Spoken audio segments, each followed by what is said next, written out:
Bonjour chers amis, bonjour chers frères et sœurs. J'espère que vous allez bien par ces temps de confinement, ces temps difficiles. Ça faisait un moment que on ne s'était plus entretenu, mais c'est dû aussi à des occupations que Dieu met dans ma vie et c'est une véritable grâce et je souhaite vraiment à chacun d'entre vous d'avoir autant d'occupations. Mais je pensais à vous, je priais pour vous et j'espère vraiment que le Seigneur vous fortifie et vous affermit dans votre foi. Je reviens aujourd'hui pour qu'on échange sur un passage de la Bible, du Nouveau Testament.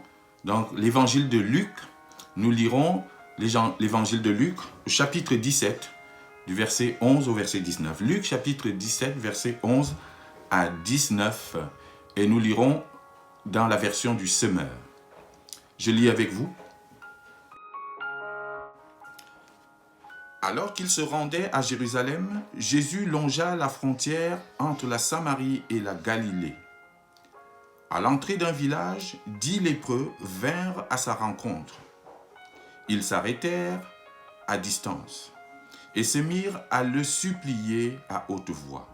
« Jésus, Maître, aie pitié de nous. » Jésus les vit et leur dit, « Allez vous montrer aux prêtres. » Pendant qu'ils y allaient, ils furent guéris. L'un d'eux, quand il se rendit compte qu'il était guéri, revint sur ses pas en louant Dieu à pleine voix. Il se prosterna aux pieds de Jésus, face contre terre, et le remercia. Or, c'était un Samaritain. Alors Jésus dit, « Ils sont bien 10 qui ont été guéris, n'est-ce pas? Où sont donc les 9 autres? Il ne s'est donc trouvé personne d'autre que cet étranger pour revenir louer Dieu. » Puis, s'adressant à ce Samaritain, il lui dit, « Relève-toi et va, parce que tu as eu foi en moi, tu es sauvé. » Amen. La question que Jésus pose ici au verset 17 s'adresse à chacun d'entre nous aujourd'hui. Il dit, « Ils sont bien 10 qui ont été guéris. N'est-ce pas?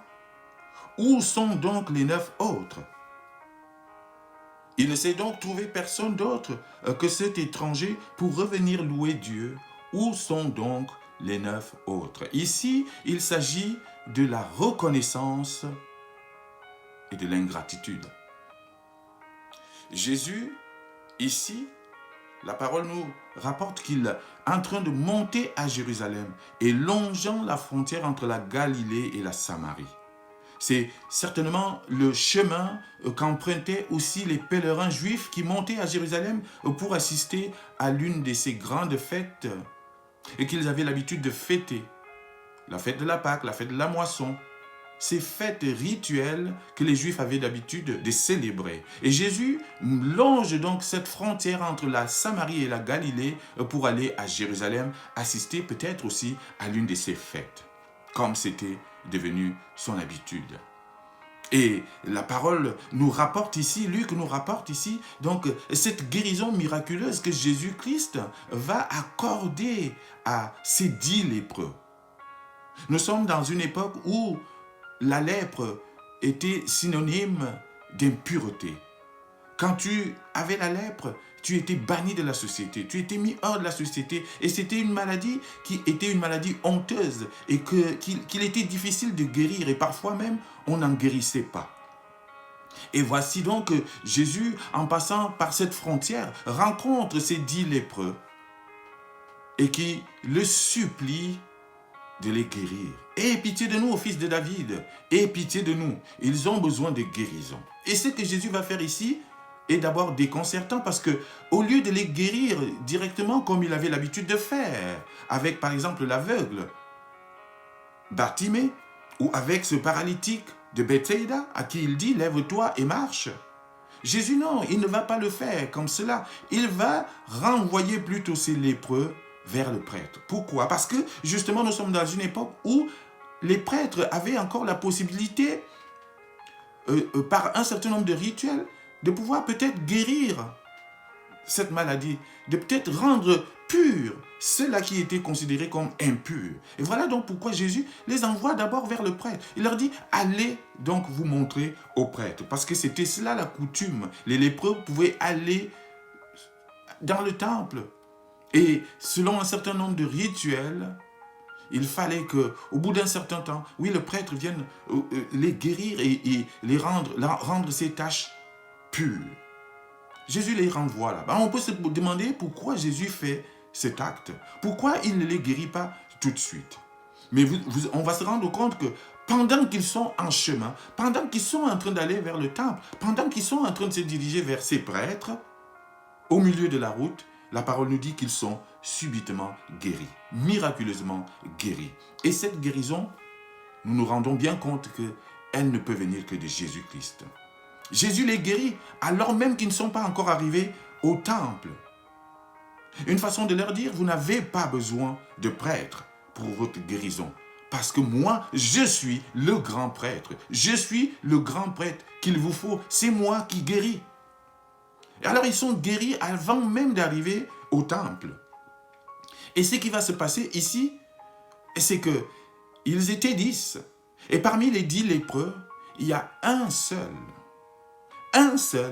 qui se rend compte de cette guérison miraculeuse. Un seul, et qui, se rendant compte qu'il est guéri, prend la décision de revenir auprès de Jésus.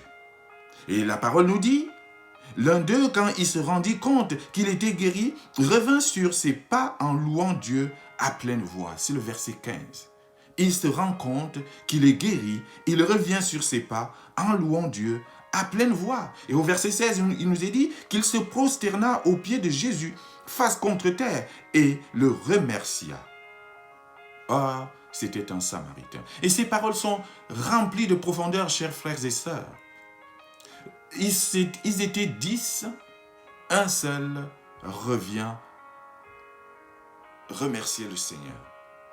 Et cela nous parle aujourd'hui. Et c'est ce sur quoi je voulais vraiment insister avec vous aujourd'hui, chers frères et sœurs. Et cette parole, et ce passage que nous venons de lire, nous apprend un certain nombre de choses. Nous pouvons tirer ici 3 leçons. 3 leçons importantes et qui peuvent nous aider dans notre vie chrétienne aujourd'hui, à travers ce passage. La première leçon que ce passage nous apprend, nous montre, c'est que ceux qui sont reconnaissants envers Dieu, ceux qui font preuve de reconnaissance, ne sont pas les plus nombreux. Oui, les reconnaissants ne sont pas les plus nombreux. C'est la première leçon. 1 sur 10 est revenu. Seule une personne sur 10 est revenue manifester sa gratitude et sa reconnaissance envers Jésus-Christ. 1 sur 10. Il y a beaucoup d'ingrats et très peu de reconnaissants. Et la parole nous invite aujourd'hui à faire partie de ceux-là qui manifestent leur reconnaissance envers Dieu. Un seul est revenu. Et la question qu'on peut se poser aujourd'hui, est-ce que je fais partie de ceux-là qui, se rendant compte que nous avons été guéris par Jésus-Christ, reviennent sur nos pas pour nous prosterner devant la face de ce Jésus-Christ?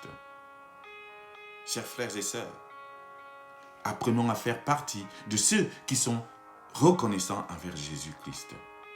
Ils ne sont pas nombreux, mais nous devons chercher justement à faire partie de ce groupe-là. Même s'il est minoritaire, nous devons être de ceux-là qui manifestent leur reconnaissance par des actions de grâce envers le Seigneur Jésus-Christ, envers notre Dieu, pour les bienfaits qu'il nous accorde, pour la guérison, pour la santé, pour la protection, pour un certain nombre de choses qu'il met dans notre vie.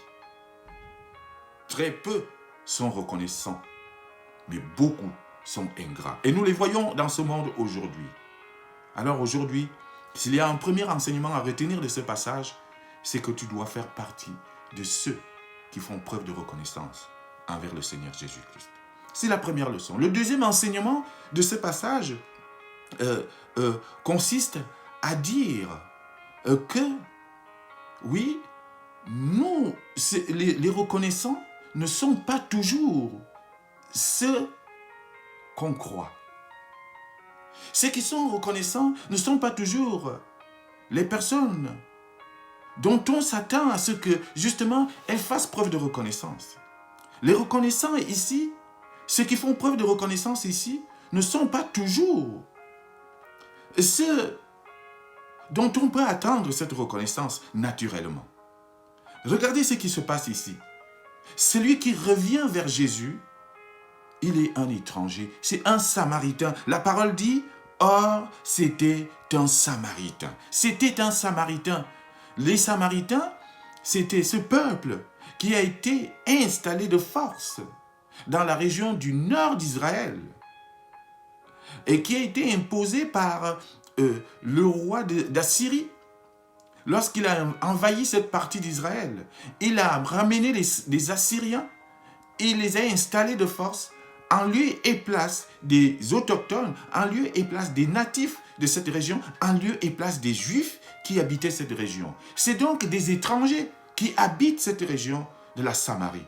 Et suite à cela, en Israël, il était de coutume que les Juifs autochtones, les Juifs de souche ne soient pas en relation avec les Samaritains. C'est ce que, d'ailleurs, Jésus peut rappeler à cette femme au bord du puits, cette Samaritaine. Donc, les Juifs n'avaient pas de relation avec, ne se mélangeaient pas avec les Samaritains parce que c'était considéré comme des étrangers, comme des gens venus d'ailleurs et qui ne faisaient pas partie du peuple élu. Et c'est ce Samaritain-là, cet étranger-là, celui qui n'est pas censé faire partie du peuple élu, celui qui ne connaît pas Dieu, celui qui ne connaît donc pas Jésus-Christ, c'est lui qui revient vers Jésus-Christ pour lui manifester sa reconnaissance. Quelle grâce! Quelle chose extraordinaire! Oui, les reconnaissants, ceux qui font preuve de reconnaissance, ne sont pas toujours ceux auxquels on croit, ceux auxquels on pense. Et cela nous parle à nous aujourd'hui. Nous qui croyons être vraiment des chrétiens, nous qui allons à l'église tous les dimanches, nous qui croyons que nous sommes arrivés parce que nous avons accepté Jésus-Christ, nous devons nous poser cette question. Est-ce que nous faisons vraiment preuve de reconnaissance envers ce Christ? Ne nous endormons pas sous prétexte que nous sommes chrétiens. Ne nous endormons pas sous prétexte que nous avons accepté Jésus-Christ. Apprenons à lui être reconnaissants. Est-ce qu'aujourd'hui, tu es reconnaissant envers ce Jésus-Christ? Bien que tu ailles à l'église tous les dimanches, bien que tu lises la Bible tous les jours, bien que tu pries tous les jours, est-ce que tu penses à manifester ta reconnaissance à Jésus-Christ et à Dieu pour tout ce qu'il fait dans ta vie? Et le message que ce passage nous donne aujourd'hui encore, donc, c'est de nous dire, soyez vigilants. Ne tombez pas dans la routine. Et ne pensez pas que si vous êtes chrétien ou croyant, automatiquement, vous faites preuve de reconnaissance envers Dieu. Parfois, vous oubliez de lui dire merci tout simplement pour ce qu'il a fait dans votre vie. Et ce passage est là pour nous faire une piqûre de rappel. N'oublie pas d'être reconnaissant envers Dieu. N'oublie pas d'être reconnaissant envers Jésus-Christ. Oui, parce que parfois les chrétiens s'endorment, pensant que tout est acquis, et oublient justement de faire des actions de grâce envers ce Dieu qui les nourrit tous les jours, envers ce Dieu et qui les bénit tous les jours, envers ce Jésus-Christ qui les guérit tous les jours. Oui, ceux qui font preuve de reconnaissance ne sont pas toujours ceux qui font partie du peuple de Dieu. Regardez ici, on peut s'imaginer, et la parole ne nous le dit pas clairement, que parmi ces 10 lépreux, il y avait des Juifs. Il y avait des Juifs qui étaient censés être des craignants Dieu, qui étaient donc censés connaître Jésus-Christ. Et il y avait, oui, ces Samaritains dont on nous parle. Mais parmi ces 10 lépreux, seul le Samaritain, seul l'étranger, seul celui qui était censé être en dehors du peuple de Dieu, c'est lui qui est revenu lui manifester sa reconnaissance. Alors faisons attention, nous les croyants, nous les chrétiens d'aujourd'hui, faisons attention à ne pas être dévancés par ceux que nous considérons comme hors du peuple de Dieu. Ceux-là sont peut-être plus reconnaissants envers Dieu que toi qui vas à l'église tous les jours. Alors, pensons toujours à manifester notre reconnaissance envers Dieu pour les bienfaits dont il nous comble tous les jours. Et ça, c'est la deuxième leçon. Vigilance. Sois reconnaissant. Même si tu vas à l'église tous les jours, même si tu pries tous les jours, même si tu lis la parole tous les jours. Mais n'oublie pas d'être reconnaissant. Et être reconnaissant, c'est vraiment louer le Seigneur, le célébrer, se prosterner devant sa face, comme ce Samaritain a fait. Il est revenu sur ses pas en louant Dieu à haute voix. C'est ce que la parole nous dit au verset 15. En louant Dieu à haute voix. Loue Dieu à haute voix. Célèbre-le pour les bienfaits qu'il te donne tous les jours. Et c'est cela. Et ne t'endors pas sous prétexte que tu es chrétien, que tu es serviteur de Dieu à l'église, que tu fais telle ou telle chose tous les dimanches. Ne t'endors pas, mais n'oublie pas d'être reconnaissant. Réveillons notre conscience et devenons ceux-là qui rendent témoignage de ce que Dieu a fait dans leur vie. Ça, c'est la deuxième leçon que nous donne ce passage. Et la troisième leçon que nous donne ce passage, c'est quoi? Cette troisième leçon consiste à dire que c'est la connaissance qui déclenche la reconnaissance. C'est la connaissance de la puissance de Dieu et de sa capacité à intervenir dans notre vie et en notre faveur. C'est cette connaissance-là qui va déclencher en nous la reconnaissance. C'est la prise en compte de la capacité de Dieu à agir dans notre vie et qui va nous pousser à la reconnaissance. Et par contre, l'ignorance de ce que Dieu est capable de faire dans notre vie, l'ignorance de la puissance de Dieu, oui, nous conduit à l'ingratitude. La plupart du temps, nous sommes ingrats parce que nous ne connaissons pas ce que Dieu est capable de faire ou ce qu'il fait dans notre vie. Trop souvent, nous sommes ingrats parce que nous ne nous rendons pas compte de ce que Dieu fait de bien dans notre vie. Nous oublions ou nous ne voyons pas, nous n'en sommes même pas conscients. Et voilà pourquoi nous oublions d'être reconnaissants ou nous ne lui sommes pas reconnaissants. Et c'est pour ça que la parole nous ramène à cette notion de connaissance ou de prise en compte des capacités de Dieu ou de la présence de Jésus-Christ dans notre vie. Regardez ce qui se passe ici. La parole nous dit au verset 15, « L'un d'eux, quand il se rendit compte, soulignez bien, rendit compte, l'un d'eux, quand il se rendit compte qu'il était guéri, revint sur ses pas en louant Dieu à pleine voix. » C'est lorsque ce Samaritain s'est rendu compte qu'il était guéri. Mais guéri par qui? Guéri par Jésus-Christ. Et qu'il décide donc de revenir sur ses pas pour le célébrer, pour le louer et pour lui signifier sa reconnaissance. Oh, chers frères et sœurs, trop souvent, nous ne nous rendons pas assez compte des guérisons que Dieu nous accorde dans notre vie. Trop souvent, nous ne nous rendons pas assez compte des bienfaits de Dieu dans notre vie. Nous ne nous rendons pas assez compte de la puissance de Dieu qui agit dans notre vie. Nous ne nous rendons pas assez compte des faveurs que Dieu nous accorde tous les jours. Et voilà pourquoi nous sommes ingrats. Et voilà pourquoi nous oublions et nous refusons de lui être reconnaissants. Comment veux-tu être reconnaissant avec quelqu'un dont tu n'es même pas sûr qu'il peut agir pour toi? Ce qui veut dire que la première chose que nous devons rechercher, chers frères et sœurs, c'est de connaître Dieu, de connaître sa valeur, de connaître sa puissance, de connaître ce qu'il est capable de faire pour nous. Et alors, oui, lorsque cela arrive, nous lui serons naturellement reconnaissants. Connais Dieu, connais sa puissance dans ta vie, connais ce qu'il est capable de faire pour toi. Alors oui, tu lui seras reconnaissant. Et être reconnaissant envers Dieu, c'est le célébrer, c'est le louer. C'est se prosterner à ses pieds comme ce Samaritain. Et nous dit, il se prosterna aux pieds de Jésus, face contre terre, alléluia, et le remercia. Jésus te demande de faire la même chose. Mais encore faut-il être conscient de ce qu'il fait pour toi. Encore faut-il que tu te rendes compte de ce que Jésus fait pour toi. Est-ce qu'aujourd'hui, tu t'es rendu compte que cette maladie que tu avais, c'est Jésus-Christ qui t'a guéri? Est-ce qu'aujourd'hui, tu t'es rendu compte que, oui, lorsque tu étais dans la pauvreté, c'est Jésus qui t'a enrichi? Est-ce qu'aujourd'hui, tu te rends assez compte que lorsque tu pleurais, c'est Jésus-Christ qui est venu te consoler? Est-ce que tu te rends compte? Nous avons besoin de nous rendre compte. Ça veut dire que nous avons besoin de prendre conscience de ce que Jésus fait dans notre vie. Nous avons besoin, chers frères et sœurs, de prendre conscience des bienfaits de Dieu dans notre vie. Et c'est alors que nous lui serons reconnaissants. C'est alors que nous nous prosternerons devant sa face. C'est alors que nous nous agenouillerions devant lui. C'est alors que nous mettrons face contre terre, comme ce Samaritain, et nous allons le remercier.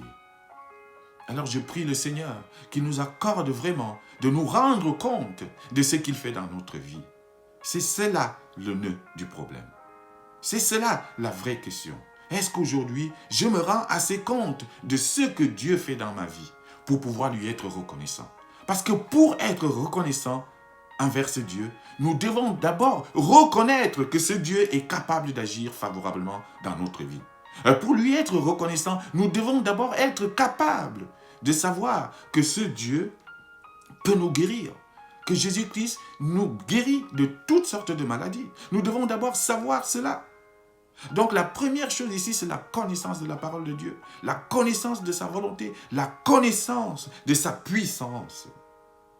Oui, celui qui ne connaît pas la parole, celui qui ne connaît pas Dieu, celui qui ne connaît pas ses capacités, ne peut pas lui être reconnaissant, puisqu'il ne saura même pas que c'est lui qui l'a guéri, il ne saura même pas que c'est lui qui l'a rendu riche, il ne saura même pas que c'est lui qui l'a béni.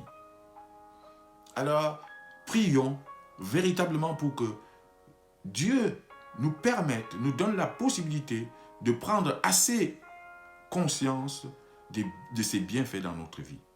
Prions le Seigneur pour qu'il nous rende capables de nous rendre compte de ce qu'il fait dans notre vie. Alors mon frère, ma sœur, assois-toi quelques instants, regarde un peu en arrière et tu verras ce que Dieu a fait pour toi. Peut-être que tu ne t'en es pas rendu compte jusqu'à aujourd'hui. Il est temps que tu te rendes compte des bienfaits de Dieu dans ta vie. Peut-être que tu ne t'es pas assez rendu compte de sa capacité à agir en ta faveur, de sa puissance. Il est plus que temps que tu te rendes compte que ce Dieu est tout puissant et qu'il peut agir pour toi. Et qu'il ne veut que ton bien. Dieu ne veut que notre bien. Alors quand il te guérit, quand il te console, quand il te rétablit, quand il te relève, quand il te fait du bien, n'oublie pas de revenir sur tes pas en louant Dieu à haute voix. N'oublie pas de venir te prosterner face contre terre devant lui et de lui dire merci. N'oublie pas de lui être reconnaissant. Que la grâce de notre Seigneur Jésus-Christ vous accompagne et vous garde dès maintenant et pour toujours. Amen.